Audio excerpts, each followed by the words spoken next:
আত্মহত্যা করা মহাপাপ। কথা বলেন না কেন? আত্মহত্যা করা বলে আত্মহত্যা করা, আত্মহত্যার মৃত্যু কুফুরি মৃত্যু, বিষ খেয়ে মরা কুফুরির মৃত্যু, গলায় দড়ি দিয়ে মরা কুফুরির মৃত্যু, জরিনার ফেলে হইয়া, সকিনার ফেলে হইয়া, মসজিদের ফেলে হইয়া, বিষ খাওয়া, গাছের বোতল খাওয়া, তারপরে টয়লেটের হাতটি খাওয়া, গলায় দড়িতে ঝুল দেওয়া, গাড়ির তলে দৌড় দেওয়া, রেলের তলে মাথা দেওয়া, এগুলো সম্পূর্ণ হারাম। কথা ঠিক কিনা জোরে বল। আপনার জীবন আপনি নষ্ট করেন। সাহাবায়ে কেরাম অবাক হয়ে গেলেন, ভয় পেয়ে গেলেন, এমন যুদ্ধ করতেছিলেন আর সে বেঈমান হয়ে মারা গেল। তার মানে আবার বেঈমানরা ঈমান নিয়ে পড়তে সময় লাগে না। তরবারি দাঁড়াইতেছে, এদিকে তাকান, নিজে তরবারি দাঁড়ায়, মা জিজ্ঞাসা করে, বাবা মালিক তরবারি দাঁড়াও কেন? কয় মা মুহাম্মাদের কল্যাণ তে পারলে 100 উট দিবি। নাউজুবিল্লাহ। কয় উট দিবি? 100 উট দিবি মুহাম্মাদের কল্যাণ দে। মারে দোয়া করো, খালি একটা কোপ দিব, কল্যাণটা নিয়ে আসবো, 100 উটের মালিক হয়ে যাব। নাউজুবিল্লাহ করবেন না? কার কল্যাণ দে? কার কল্যাণ? হ্যাঁ, মুহাম্মাদের কল্যাণ দে। তরবারি দাঁড়ায়, দেখছে কিনা? মা মা দৌড়িয়ে নবীর কাছে গেছে, ইয়া রাসূলুল্লাহ, ও আল্লাহর নবী, আপনাকে একটু দেখে নেই আমি। নবী কয়, কি ব্যাপার? হুজুর, আপনার কল্যাণ নেওয়ার জন্য আমার ছেলে আসতেছি। নবী কয়, বলো কি? বলে, হ্যাঁ, আমার ছেলের নাম মালিক, পূর্ণ নাম হলো মালিক ইবনে সিনান। আমি নিজে তার তরবারি ধারাইতে দেখছি, আমার সন্তান তরবারি ধারাইতেছে, উদ্দেশ্য আপনার কল্যাণী দিয়ে 100 উটের মালিক হবে। নবী কয়, তাই নাকি? বলে, হ্যাঁ। তুমি আমার কাছে খবর দিলা কেন? হুজুর, আপনারে আমি ভালোবাসি। সুবহানাল্লাহ বলেন না? মহিলাকে আপনারে আমি ভালোবাসি। শুধু ভালোবাসো না, কান্না করছো? হুজুর, কলেমা পড়ে আমি মুসলমান হয়ে গেছি। নবীজি কয়, খাইলে ঠিক আছে, এবার বলো আমার কি করতে হবে? তোমার ছেলেকে কি মাইনে ফেলাইতাম? মহিলা কয়, হুজুর, কাফের হইতে পারে, আমার ছেলে মুসলমান হইতে পারে, আমি কিন্তু আমার সন্তান তো মা, তো আমার চোখের সামনে আপনারা যদি আমার সন্তানকে মেরে ফেলান, আমি মা সহ্য করতে পারবো না। কিন্তু তোমার কি মন চায়? আমার মন চায় মায়ের প্রতি উভয় আমরা কালেমা পড়ে মুসলমান হয়ে যায়, মানে আমিও কালেমা পড়ছি, আমার সন্তানরাও জানি কালেমা ওয়ালা হয়ে যায়। আল্লাহ নবী কয়, তাইলে দাঁড়াও। অমনি নবীজি হাত উঠাইছে, আল্লাহ, এই মহিলা সন্তান মালিক ইবনে সিনান তরবারি ধারায় আমার কল্যাণ নেওয়ার জন্য, কিন্তু আমার মন চায় ওর কল্যাণ আমার পায়ের কাছে এনে দেয়। কে দোয়া করে? কথা বলেন না কেন? দোয়া করে কি? আল্লাহ নবী। নবীজিকে আল্লাহ ও তরবারি দাঁড়াইছে আমার কল্যাণ নেওয়ার জন্য, ওর কল্যাণ আমার কাছে এনে দেয়। বাতাসের সাহায্যে মুহূর্তের ভিতরে মালিক ইবনে সিনান নবীর দরবারে এসে হাজির হয়ে গেছে। শুধু কি হাজির হয়েছে, নিয়ে এসে বলে, আশহাদু আল্লা ইলাহা ইল্লাল্লাহু ওয়া আশহাদু আন্না মুহাম্মাদান আবদুহু ওয়া রাসূলুহু। ওগো নবীজি, আমি কালেমা পড়ে মুসলমান হয়ে গেলাম। আল্লাহু আকবার। নবীর দাও দোয়ার পাওয়ার। এবার শোনেন, সকালবেলা তরবারি দাঁড়াইছিল, কল্লা কাটবে গা। কথা বলেন না কেন? এবার মালিক ইবনে সিনান কয়, হুজুর, আমি তো কলমা পড়ছি, এখন কি সাহাবী? কয়, সাহাবী। তাইলে আমার আমলের সিরিয়াল বলে দেন, আমার আমলের সিরিয়াল বলে দেন, কি করতে হবে? নবীজিকে আযান দিলে নামাজ, আযান তো দেয় নাই। দিলে না নামাজ, আযান তো দেয় নাই। রমজান আসলে রোজা, রমজান তো আসে নাই। সম্পদ হইলে যাকাত, কয় না আমার নাই। কয় সম্পদ হইলে হজ, কয় নাও আমার নাই। হুজুর, আমার সামনে এখন ইসলামের কি হুকুম আছে বলে ফেলার। আল্লাহর নবী কয়, আরেকটা ফরজ হুকুম আছে, একটু পরেই অনুষ্ঠিত হতে যাচ্ছে, ওটার নাম হলো জিহাদ। ওটার নাম কি বলে বলেন? জিহাদ। মালিক ইবনে সিনান কয়, হুজুর, আমি ওটা পালন করার জন্য যাব।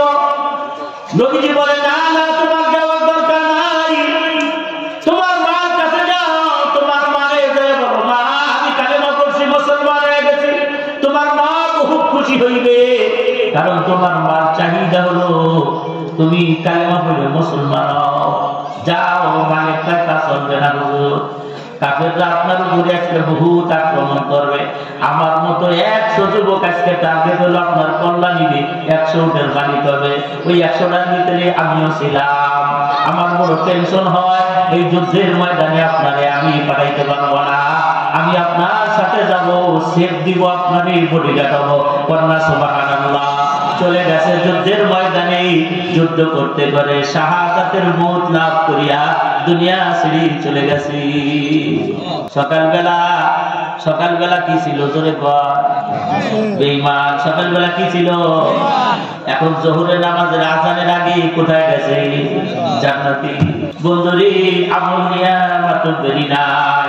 আর ওই যে বালামের বারোরা মুস্তাজাব দেওয়া হয়েছিল, মরার সময় বেঈমান হয়ে মারা গেছে। ওই সাহাবী যার ঘটনা চলে এলাম, যুদ্ধের ময়দানে বীরত্বের সাথে যুদ্ধ করতেছিল, আত্মহত্যা করে বেঈমান হয়ে মারা গেছে। তার মানে এত বড়াই করা ভালো না। কথা বলে আমার ভাইরা, যুদ্ধের ময়দানে সমস্ত শহীদদের লাশকে নবীর সামনে হাজির করা হলো। নবীজি এক একজন শহীদের লাশ ধরে ধরে আল্লাহর কাছে দোয়া করে, আল্লাহ আনা বিমুনজিলাতিকুম ওয়ালিদাই। এই সাহাবী তার বাপ চাইলে আমার কাছে আইছে, এখন আমি ওর বাপ। এই সাহাবী তার মা চাইলে আমার কাছে আইছে, এখন আমি তার মা। এই সাহাবী তার ভাই চাইলে আমার কাছে আসছে, আমি তার বড় ভাইয়ের মর্যাদা দিতে চাই। ওরা আপনজন যদি কেউ থাকতো আজকে কবরে নামতো সে। ওরা আপন এখন আমি ছাড়া কেউ নাই, আমি নিজে কবরের ভিতরে নেমে গেলাম। নবীজি নিজে কবরের ভিতরে নেমে গেছি, নিজে কবরের ভিতরে নামছে। সাহাবারা বলে, হুজুর আমরা যাবি? নবী বলে, না না, তোমরা নামবা না। আপনজন কবরে নামতে হয়। এ দুনিয়ার মানুষ শুনে নাও, আপনজন কবরে নামতে হয়। বাপ মারা গেলে সন্তান কবরে নামতে হয়, ভাই আপনজন তার কবরে নামতে হয়। পাড়া প্রতিবেশী দূরের আত্মীয় তাদেরকে কবরে নামাইতে হয় না। মা মারা গেলে আপনজন ছেলে কবরে নামতে হয়। নিজের মার কবরে নিজে নামবেন, বাইরে মানুষ নামতে দিবেন না। কেন জানেননি? খাটটা নিজে ধরবেন। মারা গেলে পাশাপাশি আপনজন দূরে থাকবেন না, কাছাকাছি তার বসে থাকবেন। কারণ এই মুহূর্তটা বড় ভয়ঙ্কর, মুহূর্তটা বড় ভয়ঙ্কর। আপনি মনে করেন বিপদে গেছে আর কিছু দেখে না, কিন্তু আল্লাহর নবীর হাদিস বলে না না না, তা মনে করিল না। ওনার উপরের 2 চোখ বন্ধ হয়েছে, ভিতরের 2 চোখ মালিক খুলে দিছি। মানুষের চোখ কয়টা? 4টা। কয়টা? উপরের 2 চোখ, ভিতরের 2 চোখ। মালিক উপরের 2টা বন্ধ করে দিছি, ভিতরে 2টা খুলে দিছি। এই উপরের 2টা পর্দার ওই পাশে দেখা যায় না, অন্ধকার দেখা যায় না, দূর হলে দেখা যায় না, ফটাফট ঢাকা। কিন্তু এই ভিতরের 2টা পর্দার ওই পাশেও দেখা যায়, অন্ধকারেও দেখা যায়, দূরেও দেখা যায়। যার কারণে একজন মানুষ যখন মারা যায়, সে সব দেখতে পারে। কে তার জানাজার ভিতরে হাজিরা দিল, কে আসলো জানাজায়, কে কোথায় দাঁড়িয়ে কান্দে, ছেলে কোন জায়গায় দাঁড়িয়ে কান্দে, মেয়ে কোন জায়গায় দাঁড়িয়ে কান্দে, নাতি পুতিরা কোথায় দাঁড়িয়ে কাঁদে, স্বামী বেচারা কোন জায়গায় দাঁড়াইয়া মাথা দেওয়ালের সাথে লাগাইয়া কাঁদে, সব দেখে, কিন্তু বলার মতো কোনো ক্ষমতা রাখে না। কথা কান্না এই লোকটা দেখে, সব বলতে পারে না। এই জন্য আপনজন যারা, তারা কাছে থাকলে তার কাছে ভালো লাগে। আপনজন যারা, তারা কাছে থাকলে ভালো লাগে। ছেলেটা দূরে যাইতে গেলে বলে, যাস না আমাদের, তুই যাস না, একটু কাছে থাক, যাস না আমাদের ঘর থেকে এভাবে টাইনা বের করিস না। লম্বা চওড়া এক হাদিসের ভিতরে মৃত্যুর থেকে কবর পর্যন্ত মুর্দার কি বলে, লম্বা এক হাদিসের ভিতরে সব দেওয়া আছে। এই জন্য আপনজন কবরে নামতে হয়, কারণ কবরের ভিতরে যখন 2জন নামে, মুর্দার মনে করে সব চলে গেল, এই আমার পরিবার টুকরা সন্তান আমারে তুইয়া যাবে না। ওর জন্য আমি কোন করি না, আমি বাবা ভ্যান চালাই ওরে দিয়ে পাশ করাইছি, আমি মানুষের বাড়ি ভিক্ষা করে করে মানুষের বাড়ি তাই নাই না, তারপরে আমি ওরে মানুষ করছি, ও আমার রাইখা যাবে না। এই জন্য কবরে আপনজন নামতে হয়, আপনজন কবরে নামলে কবরওয়ালা শান্তি পায়। আল্লাহ নবী বলে সাহাবীরা রে, এই যে আব্দুল্লাহ দেখো আসেনি এখানে, ওর মা, সাহাবীরা বলে নাই, ওর ভাই আসেনি বলে নাই, ওর বাবা আসেনি বলে নাই, কেউ নাই, কেউ নাই, কে আছে? আমি নবী। কার মহব্বতে আসছে মক্কা থেকে মদিনায়? বলে আমি নবীর মহব্বতে। আল্লাহ নবী বলে সাহাবীরা রে, এই আব্দুল্লাহর কবরে আমি নামবো। নবীর এই কবরে নামা দিয়ে সাহাবায়ে কেরাম অবাক হয়ে গেছে। নবী নিজেরই কবরে নামতেছে, কবরে নাই না, তাও বা কি করে জানেন? এই হাত দুইটা নেই, এইভাবে কেউ রুপাইতে দিছে, এইভাবে আমার দিকে টাকা, এইভাবে কেউ রুপাইতে দিয়ে পায়, দে দে আমার আব্দুল্লাহ লাশটা আমার কোলের ভিতরে দিয়ে দি। লাশ কোলের ভিতরে দিছে, নবী দাঁড়াই দিছে, কবর রাখে না। আশিক রাসূল কারে কয়? নবীর সুন্নতের ভালোবাসা তুমি দাবি করো, আল্লাহ তাখাফু ওয়ালা তাহজান, চিন্তা ভাবনা ভয় ভীতি কিছুই করা লাগবে না। তুমি কবরে যাবা কেন? কবরে যাবা না তো জান্নাতে যাবা। নবী তোমার জন্য ফুলের মালা নিয়ে দাঁড়ায় থাকবি। মা আতাকুমুর রাসূল ফাখুযুহু ওয়া মা নাহাকুম আনহু ফান্তাহু। আল্লাহ নবী কয়, দে আমার কাছে দিছি। নবী কি কবরে রাখে না, ধরে দাঁড়াই দিছি। এ সাহাবায়ে কেরাম এই দৃশ্য দেখে কেউ নিজের কন্ট্রোল করতে পারে নাই, বাড়ির ভিতরে গোড়াগড়ি খাইতেছে, ডাক দিয়ে কয়, আব্দুল্লাহ তোর কপালটা কত ভালো, কবরে নবী নিজে নামলো। তুই মৃত্যু কবরে যাওয়ার আগে নবীর কোলে চললি রে আব্দুল্লাহ, দেখছিস নি তোর কপাল ভালো। তোর জায়গায় যদি আমরা হইতাম, নবীজি এবার আল্লাহ রেখে, আল্লাহ আমার আব্দুল্লাহর উপরে আমি খুশি, এই সাহাবীর উপরে আমি খুশি, এই সাহাবীর উপরে আমি খুশি। কেমনে ওরে কবরে রাখবো? আল্লাহর পক্ষ থেকে উপর থেকে ঘোষণা আসে, বন্ধু ওরে মাটিতে রাখার টেনশন করো না, তোমার হাতের নিচে আমার হাত দেওয়া আছে, তোমার কোলের থেকে আমার রহমতের কোলে আব্দুল্লাহরে দিয়ে দাও, তোমার কোলের থেকে আমার রহমতের কোলে দিয়ে দাও।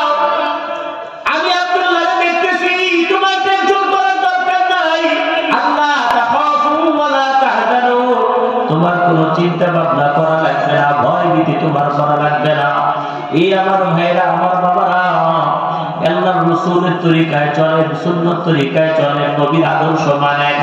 মা আতাকুমুর রাসূল ফাখুযুহু, নবী কয় যা আমি রাখছি তা ধরো, যা নিষেধ করেছি এগুলা তোমরা ছেড়ে দাও, আমার ভালোবাসা তোমরা পেয়ে যাবা। আল্লাহর রায়ে নবীর রাইখে দেওয়া দুইটা জিনিস, কিতাব আল্লাহ ওয়া সুন্নাত রাসূলি, কোরআন আর নবীর সুন্নাত। কথা ঠিক কিনা জোরে বলেন? সুতরাং কোরআনও মানবো, সুন্নাতও মানবো। কোরআনকে মহব্বত করব, নবীর হাদিসকে মহব্বত করব। কোরআন ওয়ালাদেরকে মহব্বত করব, নবীর হাদিস ওয়ালাদেরকে মহব্বত করব। কোরআন ওয়ালাদেরকে ভালোবাসবো, নবীর হাদিস ওয়ালাদেরকে ভালোবাসবো। কথা ঠিক কিনা জোরে বলেন?